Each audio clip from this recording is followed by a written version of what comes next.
Hey guys, Mr. Wise here, and today's topic is how to stop procrastinating and get much done in less time based on the book called Eat That Frog by Tracy. For those of you who don't know anything about Tracy, he's a Canadian-born American motivational public speaker and self-development author. He's the author of over 70 books that have been translated into dozens of languages. Alright, getting back to what procrastination means, it is the decision of doing something later, or the action of delaying something and eventually not doing it on time. And the book called Eat That Frog gives a perfect solution to delete the habit of procrastinating from your daily life. Think about it this way. If you eat a live, smelly frog right after you get out of your bed in the morning, you'll spend the rest of the day thinking, that is probably the worst thing that could ever happen to you. So for the rest of the day, you will be open for welcoming any challenge as long as it doesn't require you eating a live frog. So according to Tracy, we should use the same metaphor for accomplishing our daily tasks. To overcome procrastination, we should do our most difficult and ugliest task first, right after waking up in the morning, and the rest of the daily tasks will seem very easy and doable. By the way, if you have to eat a live frog now, would you look at it too long or think about how it will taste or something? Probably not. What you would do is just close your eyes and eat the frog, right? So do the same for your most difficult task. Don't think about it too much or too long and just do it. The next very useful concept mentioned in the book is the Quink analysis. It stands for knowing what I now know. So every time you question yourself of whether what you're doing is the right thing for you or whether the person that you're in relationship is the right one for you, ask yourself the question of knowing what I now know, would I start the same business all over again?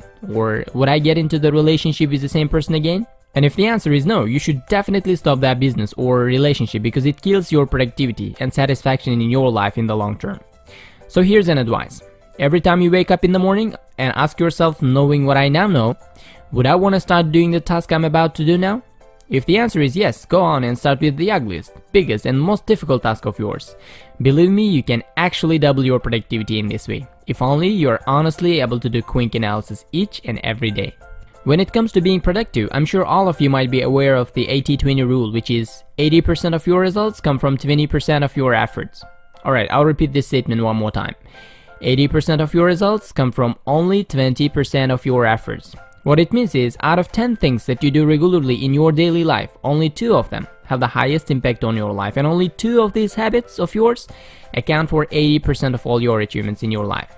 So far, I also didn't pay attention to how significant this 80-20 rule and of its impact on my life. So after reading about this principle, make a list of 10 things that you do regularly every day, and choose 2 of them, and only 2 of them that you think are the most important ones and have the highest impact on your achievements. Focus your attention and allocate more time for these 2 specific tasks, as they are the ones that have the highest impact on your life. I'll give an example of the person who recognized and focused on his 1 or 2 habits and achieved extraordinary success in his lifetime.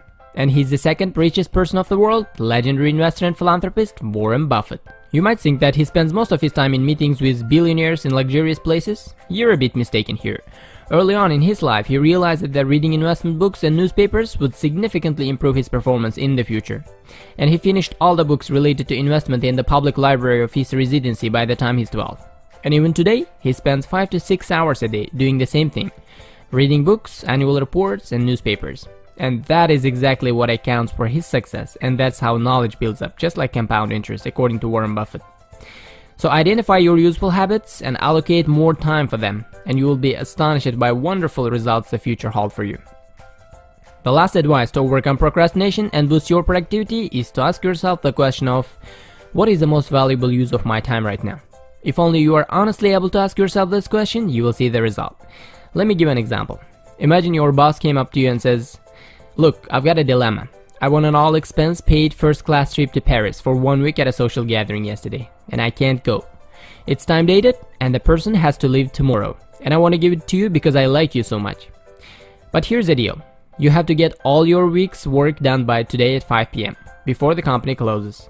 If you can get all of your week's work done by 5 p.m., today you can have the tickets. First-class airfare to Paris, first-class hotels, spanning allocation, tours, beautiful restaurants, all inclusive, if you get all of your work done today. Now if you had this situation and somebody came up to you saying, hey, do you have a minute to talk? Would you stop, have a cup of coffee or read the newspaper? If you had a situation like that, how would you work? How would you start your day? Would you work longer or faster? Would you work on higher value tasks?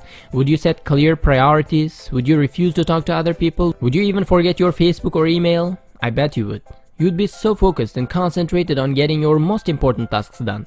You wouldn't look up or talk to anybody because you have to have it all done by 5 p.m. 5 o'clock is your finish line, and then you collect the all expenses paid vacation. If you're able to form the same mindset of working at a short period of time, your reward will be much more than just a paid vacation to Paris. And my next video is on how to form the mindset that all rich people possess, and the fact that all of us were born with rich mentality. And it is the environment that we were brought up that caused us not to train our money consciousness, based on the book called You Were Born Rich, by motivational speaker and author Bob Proctor. Thanks for watching this video, and again, Mr. Wise was here with you today. If you enjoyed my video, please do subscribe and share the content of my channel for more quality ones. And I hope we'll meet again through the next videos.